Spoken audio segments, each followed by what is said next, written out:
ప్రతి కుటుంబంలో తల్లిదండ్రులు పిల్లలకి ఆస్తులు, అప్పులు, ఆ తర్వాత వాళ్ళ చదువులకి ఎంత ఖర్చు పెడుతున్నాము అనే విషయాన్ని వివరంగా చెప్పండి.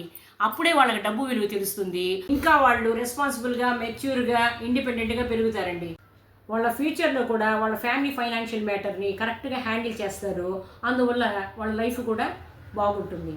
మా ఊళ్ళో ఒకతను ముగ్గురు పిల్లల్ని అప్పులు తీసుకొని ఇంజనీరింగ్ చదివించాడు. ఆ తర్వాత ఒకరోజు హఠాత్తుగా ఒక ట్రాక్టర్ ప్రమాదంలో ఆయన మరణించాడు. పిల్లలకి అప్పుల గురించి ఒక్కరోజు కూడా చెప్పలేదు. నాన్న చనిపోయాడని పిల్లలు ఒక పక్క నిలబడి ఏడుస్తున్నారు. ఇంకొక పక్క అప్పుల వాళ్ళు వచ్చి పిల్లల్ని నిలదీసి ఎప్పుడు కడతారు మీ అప్పులు అని చెప్పేసి వాళ్ళని అడుగుతుంటే పిల్లలకి ఏమీ తెలియకుండా భయాందోళనలతో అలానే నిలబడి చూస్తూ ఉండేరు. ఆ తర్వాత ఒక్కొక్కరు ఈ అప్పులు తీర్చడానికి ఊరు వదిలి పారిపోయే పరిస్థితి వచ్చింది. అంతేకాకుండా ఇలాంటి పరిస్థితికి కారణం వాళ్ళ అమ్మే అని వాళ్ళ అమ్మని బ్లేమ్ చేశారు ఆ పిల్లలు.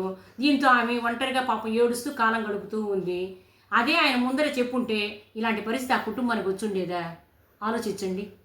ఈరోజుకి ఇంతేనండి నా వీడియో.